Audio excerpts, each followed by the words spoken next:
Comprei uma casa com meu próprio dinheiro e entrada, mas minha namorada exigiu propriedade em partes iguais. Me sigam lá na outra rede também. O nome é Capivara do Reddit. Link na bio. Então ela contratou um advogado e envolveu seus pais quando me recusei a adicionar o nome dela na escritura.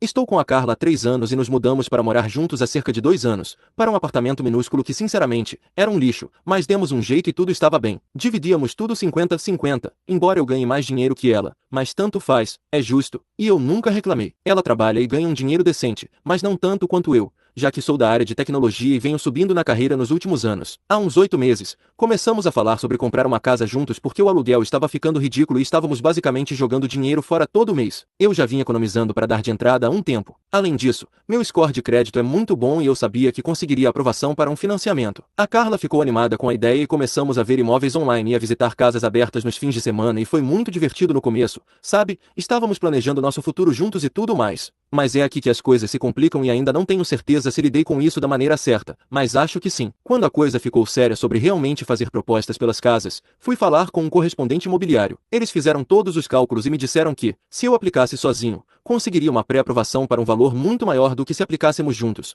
porque a Carla tem uma dívida de empréstimo estudantil e o crédito dela não é tão bom quanto o meu. Não é ruim, mas apenas não é tão bom. O correspondente disse que provavelmente conseguiríamos uma aprovação para talvez $350.000 juntos, mas eu sozinho poderia ser aprovado para até $500.000, o que significava que poderíamos procurar casas muito melhores em bairros melhores. Eu conversei sobre isso com a Carla e a princípio, ela ficou chateada, dizendo que parecia estranho que apenas eu estivesse no financiamento e que ela não teria nenhum direito legal sobre a casa. Mas eu expliquei a ela que só porque meu nome está na escritura não significa que a casa não é nossa. Estamos morando nela juntos, construindo uma vida juntos, e é isso que importa. Além disso, apontei que se pegássemos uma casa de $350.000, estaríamos olhando para lugares mais antigos que precisam de reforma ou casas em bairros que não são tão seguros, mas se eu conseguisse a pré-aprovação para mais, poderíamos pegar algo realmente bom. Ela pareceu entender depois que eu expliquei, e concordamos em seguir em frente comigo aplicando para o financiamento sozinho. Eu dei $75.000 de entrada, que era basicamente toda a minha economia que eu vinha acumulando por anos. Além disso, tive que pagar pela inspeção, todos os custos de fechamento e todo o resto. A Carla ajudou com alguns dos custos menores, como o caminhão de mudança e alguns móveis novos, mas a maior parte do fardo financeiro ficou comigo. Encontramos esta casa perfeita por $420.000 em um bairro muito bom,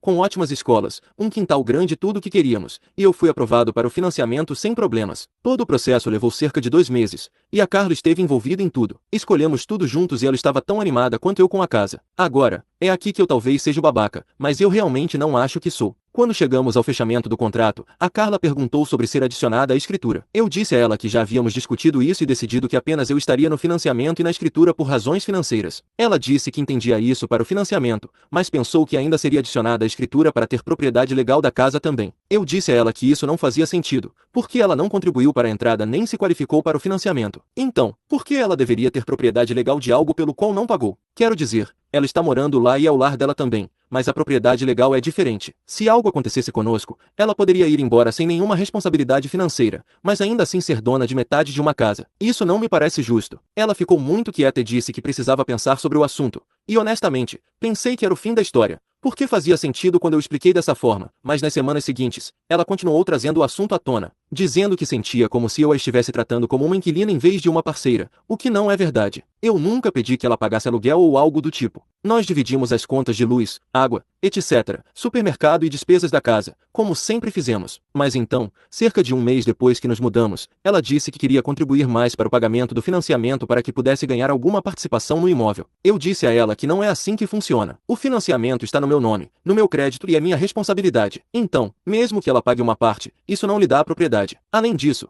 se ela quer contribuir com mais dinheiro para a moradia, deveria se concentrar em pagar seus empréstimos estudantis primeiro, já que eles têm taxas de juros mais altas. Foi aí que ela realmente perdeu a cabeça e começou a gritar comigo sobre como eu estava sendo controlador e a tratando como se fosse apenas uma colega de quarto em vez da minha namorada. Ela disse que eu estava usando a casa contra ela e a fazendo se sentir insegura sobre nosso relacionamento, o que não é o que eu estava fazendo de forma alguma. Eu estava apenas sendo prático sobre os aspectos financeiros e legais da propriedade de uma casa. Tentei acalmá-la e explicar que isso não muda nada em nosso relacionamento. Ainda somos parceiros e ainda estamos construindo uma vida juntos, mas ela continuou dizendo que eu estava tomando todas as decisões sem considerar os sentimentos dela, o que não é verdade, porque escolhemos a casa juntos e ela esteve envolvida em todas as etapas. exceto nas partes financeiras de fato. As coisas ficaram muito tensas entre nós por um tempo depois disso, e ela começou a agir de forma estranha com o dinheiro, como controlar exatamente o que gastava em supermercado e coisas para casa, e fazendo comentários sobre como está pagando para morar na minha casa. Eu disse a ela que estava sendo ridícula e que nunca agiu assim quando alugávamos e dividíamos tudo igualmente. Então, no mês passado, ela trouxe a ideia de seus pais nos ajudarem com algum dinheiro para que ela pudesse ser adicionada à escritura. Os pais dela são bem de vida, e ela disse que eles ofereceram dar a ela algo como $50,000 para colocar na casa, para que ela pudesse ter alguma propriedade. Eu disse a ela que era gentil da parte deles, mas não funciona retroativamente. Eu já comprei a casa, dei a entrada e assumi todo o risco financeiro,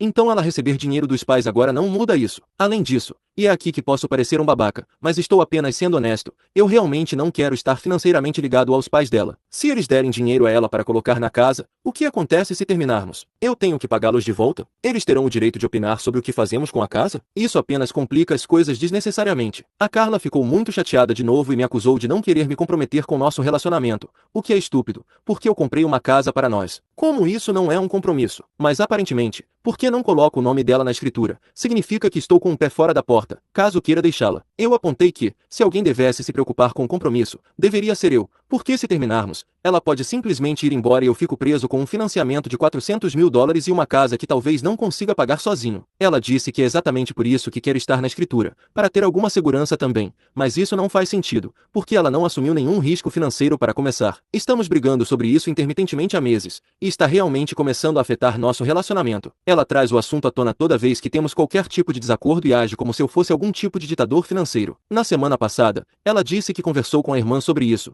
e a irmã dela disse que eu estava sendo injusto e que os casais deveriam compartilhar a propriedade de grandes aquisições como casas, mas a irmã dela não sabe da situação toda. Ela não sabe que a Carla não conseguiu se qualificar para o financiamento sozinha, ou que eu dei todo o dinheiro da entrada, ou que estou assumindo toda a responsabilidade financeira. É fácil para as pessoas de fora dizerem o que deveríamos fazer quando não entendem as circunstâncias reais. Eu amo a Carla e quero que nosso relacionamento dê certo, mas também acho que preciso me proteger financeiramente. Eu trabalhei muito duro para economizar para aquela entrada, para construir meu score de crédito e para chegar a um ponto em que pudesse comprar uma casa. E não acho justo que ela deva ter propriedade igual só porque estamos em um relacionamento. Talvez eu esteja sendo prático demais sobre isso, mas eu já vi o que acontece quando casais terminam e há grandes ativos financeiros envolvidos. Fica muito confuso e caro, e não quero me colocar nessa posição. Se ficarmos juntos a longo prazo, talvez possamos revisitar isso, como se ficarmos noivos ou casarmos, ou algo assim. Mas agora, acho que a maneira como organizamos as coisas faz mais sentido. Eu sei que ela está frustrada e entendo por que ela se sente insegura sobre isso, mas também acho que ela está sendo irrealista sobre o que tem direito. Só porque estamos morando juntos não significa que ela automaticamente ganhe a propriedade de tudo que eu compro. Não é assim que os relacionamentos funcionam. Então, eu sou o babaca aqui?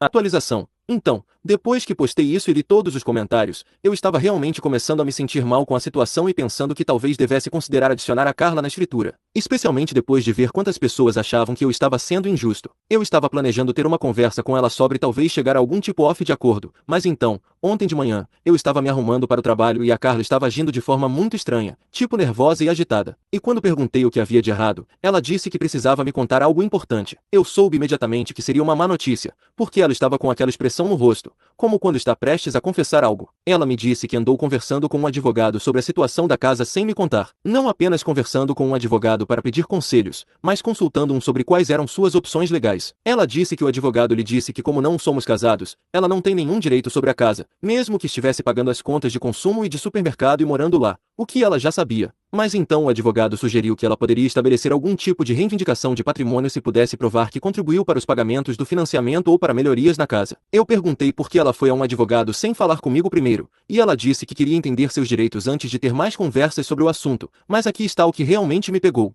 Ela disse que o advogado lhe disse que se ela começasse a pagar parte do financiamento todo mês e tivéssemos um acordo por escrito sobre isso, ela poderia ser capaz de reivindicar alguma participação na propriedade da casa mais tarde. Então, basicamente, ela estava tentando encontrar uma maneira legal de me forçar a dar a ela a propriedade da minha casa. Perguntei se era isso que ela estava planejando fazer, e ela disse que só queria saber quais eram suas opções. Mas qual é? Você não vai a um advogado a menos que esteja planejando usar a informação que ele lhe dá. Eu disse a ela que me senti realmente traído por ela ter agido pelas minhas costas para falar com um advogado sobre nossos assuntos pessoais. E ela disse que não pensou nisso como agir pelas minhas costas. Ela só queria obter aconselhamento profissional. Mas por que ela não me diria que estava fazendo isso, a menos que soubesse que eu não gostaria? Então ela soltou a verdadeira bomba e disse que seus pais não estão apenas se oferecendo para lhe dar dinheiro para colocar na casa. Eles estão dispostos a emprestar dinheiro para ela contratar um advogado se precisar lutar pelos direitos de propriedade. Eu disse a ela que toda essa conversa estava provando exatamente porque eu não queria adicioná-la à escritura em primeiro lugar. Porque agora ela está literalmente tentando encontrar maneiras de me forçar legalmente a dar a ela a propriedade de algo pelo qual ela não pagou. Ela disse que não é isso que está fazendo, mas as evidências dizem o contrário. Tivemos uma briga enorme sobre isso e ela acabou indo embora e foi ficar na casa da irmã dela durante a noite. Sinceramente, fiquei aliviado por ter um espaço para pensar sobre tudo,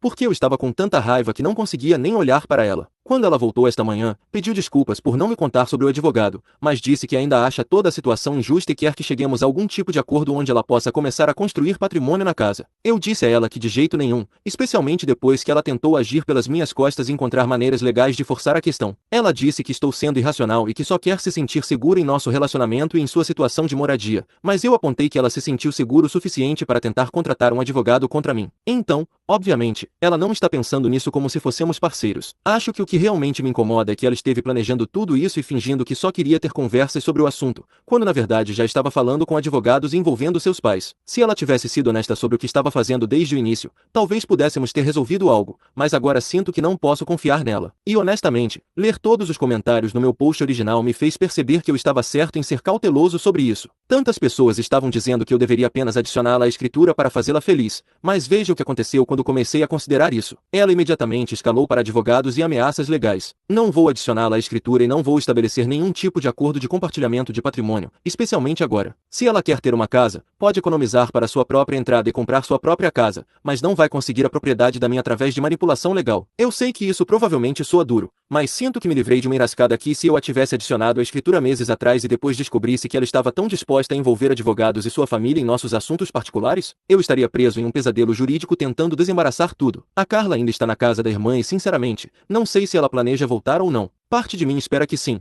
porque eu a amo e quero que as coisas funcionem, mas outra parte de mim também está se perguntando se toda essa situação me mostrou quem ela realmente é quando as coisas não saem do jeito dela. Acho que veremos o que acontece, mas definitivamente não vou mudar de ideia sobre a casa. Atualização 2. Então, a Carla voltou da casa da irmã dela depois de 3 dias e a princípio, as coisas pareciam bem. Ela se desculpou novamente pela história do advogado e disse que queria tentar resolver as coisas entre nós, sem envolver outras pessoas. Pensei que talvez pudéssemos superar isso e voltar ao normal, mas eu estava errado. Ela começou a agir de forma muito estranha com dinheiro e a controlar cada coisinha que gastava na casa. Por exemplo, ela tirava fotos dos recibos do supermercado, anotava quanto pagou por produtos de limpeza e até controlava parte dela da conta de luz, até o último centavo. Quando perguntei o que ela estava fazendo, ela disse que queria manter registros de suas contribuições financeiras para o lar, caso isso se tornasse relevante mais tarde. Eu disse a ela que isso era ridículo e que ela estava sendo paranoica, mas ela disse que o advogado lhe disse para documentar tudo se ela fosse tentar estabelecer algum tipo de reivindicação sobre a propriedade. Portanto, mesmo tendo se desculpado por ir ao advogado, ela ainda estava seguindo o conselho dele, basicamente, montando um caso contra mim. Então, no último fim de semana, os pais dela vieram nos visitar, e foi aí que tudo desandou de vez. Eu sabia que algo estava acontecendo porque a Carla estava agindo de forma nervosa a manhã toda e ficava olhando as horas. E quando seus pais chegaram, eles imediatamente quiseram ter uma conversa comigo sobre a situação da casa. O pai dela começou dizendo que estavam preocupados com a segurança e o futuro da Carla, e que achavam injusto ela morar em uma casa sem proteções legais. Eu expliquei toda a situação novamente, sobre como eu me qualifiquei para o financiamento, dei a entrada e assumi toda a responsabilidade financeira, mas ele disse que isso não importava, porque estamos em um relacionamento sério e deveríamos construir patrimônio juntos. Então a mãe dela entrou na conversa e disse que eles estavam preparados para dar dinheiro a Carla para contribuir com a casa, para que ela pudesse ter a propriedade e eu disse a eles a mesma coisa que disse a Carla, que não funciona retroativamente. Mas então o pai dela disse algo que me irritou profundamente. Ele disse que se eu não estava disposto a compartilhar a propriedade da casa, então talvez eu não estivesse tão comprometido com o relacionamento quanto eles pensavam. Eu disse a ele que isso era ridículo e que comprar uma casa para morarmos juntos era, na verdade, um enorme compromisso, mas ele disse que manter a Carla fora da escritura era como mantê-la como uma inquilina em vez de tratá-la como uma parceira. Eu apontei que ela não paga aluguel e que dividimos todas as outras despesas igualmente, então ela não está sendo tratada como uma inquilina de forma alguma. Mas então a mãe da Carla disse que eles estavam preocupados que eu pudesse expulsar a Carla ou terminar com ela e deixá-la sem ter para onde ir, o que realmente me deixou com raiva, porque eu nunca dei a ninguém qualquer motivo para pensar que eu faria algo assim. Eu disse a eles que se estavam tão preocupados com a segurança habitacional da Carla, Carla, talvez devessem ajudá-la a economizar para comprar seu próprio lugar, em vez de tentar obter a propriedade do meu. Foi aí que a conversa ficou muito acalorada, e o pai da Carla disse que achava que eu estava sendo egoísta e financeiramente manipulador, e que se eu realmente amasse a Carla, eu iria querer que ela tivesse segurança também. Eu disse a ele que isso era completamente injusto e que eu não fui nada além de generoso com a Carla, deixando-a morar em uma casa linda sem pagar aluguel e compartilhando todos os benefícios da propriedade sem nenhum dos riscos. A Carla mal disse uma palavra durante toda essa conversa. Ela apenas ficou sentada, parecendo desconfortável, enquanto seus pais basicamente me atacavam. Finalmente, eu disse a eles que isso era entre mim e a Carla, e que eu não gostava que eles se envolvessem em nossos assuntos particulares, especialmente quando não tinham todos os fatos. O pai dela disse que a Carla havia contado tudo a eles sobre a situação e que eles entendiam perfeitamente bem. E foi aí que percebi que a Carla andava reclamando com os pais sobre tudo isso e provavelmente me fazendo parecer algum tipo de vilão que estava tentando controlá-la. Depois que seus pais foram embora, a Carla e eu tivemos outra briga enorme sobre o assunto. Eu disse a ela que não podia acreditar que ela andou contando nossos assuntos particulares aos pais e me fazendo parecer mal. E ela disse que precisava do apoio de sua família porque sentia que eu não estava ouvindo suas preocupações. Eu disse que ir aos pais dela e a um advogado não era pedir apoio, era montar uma campanha contra mim. E ela disse que não era isso que estava fazendo, mas eu pude ver claramente através daquilo. Ela estava tentando colocar todo mundo do lado dela para me pressionar a dar o que ela queria. Então ela disse algo que realmente me mostrou do que se tratava tudo isso. Ela disse que se algum dia terminarmos, ela não teria nada para mostrar pelos anos que passamos juntos e por todo o dinheiro que contribuiu para nossa vida em comum. Eu apontei que ela teria todo o dinheiro que economizou por não pagar aluguel ao longo dos anos, além de todas as experiências, memórias e tudo mais que se obtém de um relacionamento, mas ela disse que isso não era suficiente. Foi aí que percebi que não se tratava realmente de justiça ou segurança. Tratava-se da Carla querendo garantir que ela tirasse algo valioso do nosso relacionamento, mesmo que ele terminasse.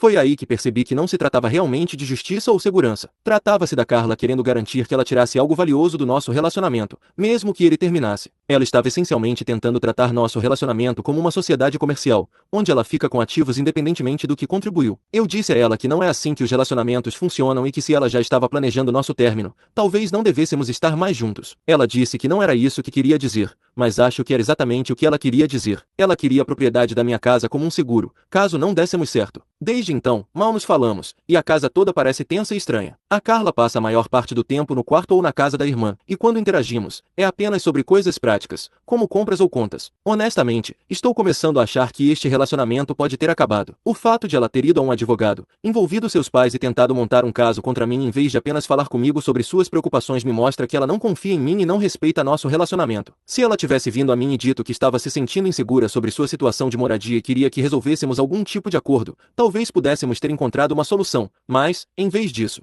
ela agiu pelas minhas costas e tentou encontrar maneiras de me forçar a dar o que ela queria. E não é assim que parceiros devem tratar um ao outro. Fico feliz por ter descoberto isso agora, em vez de depois de nos casarmos ou termos filhos ou algo assim. Pelo menos assim posso proteger a mim e aos meus bens e não acabar em alguma batalha judicial complicada mais tarde.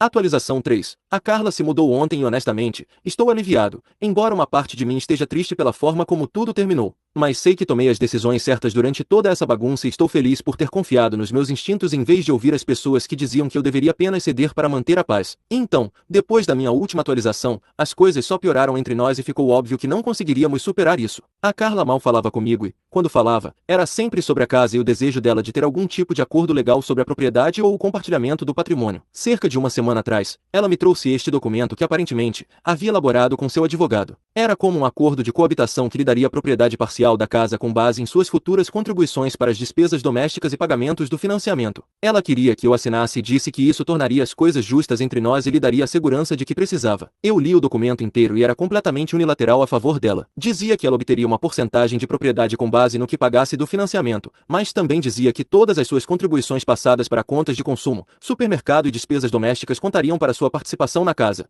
O que não faz sentido algum, porque esses não são pagamentos da casa. A parte realmente maluca era que incluía uma cláusula sobre o que aconteceria se terminássemos. Dizia que eu teria que comprar a parte dela da casa pelo valor de mercado atual ou teríamos que vender a casa e dividir o valor. Então, basicamente, ela poderia me forçar a vender minha casa se terminássemos e ela decidisse que queria o dinheiro em vez de manter sua parte. Eu disse a ela que não havia a menor chance de eu assinar aquilo, e ela disse que então, não poderia continuar no relacionamento porque precisava se proteger financeiramente. Eu disse que por mim tudo bem, porque eu estava cansado de ser tratado como vilão por não lhe dar a propriedade de algo que ela não pagou. Ela disse que eu estava sendo teimoso e irracional e que todos os casais que ela conhecia compartilhavam a propriedade de grandes aquisições, mas eu disse a ela que a maioria dos casais que compra casas juntos, na verdade, contribui para a entrada e se qualifica para o financiamento juntos, o que ela não fez. Então ela disse algo que realmente me mostrou o que ela estava pensando esse tempo todo. Ela disse que havia investido 3 anos de sua vida em nosso relacionamento e me ajudado a me tornar o tipo de pessoa que poderia comprar uma casa, então ela merecia se beneficiar desse investimento. Eu não podia acreditar que ela estava dizendo aquilo, como se estivesse levando crédito pelo meu sucesso profissional e estabilidade financeira. Eu disse a ela que isso era ridículo e que eu havia trabalhado duro para chegar onde estou profissional e financeiramente, e que estar em um relacionamento com ela não lhe dava direito aos resultados do meu trabalho.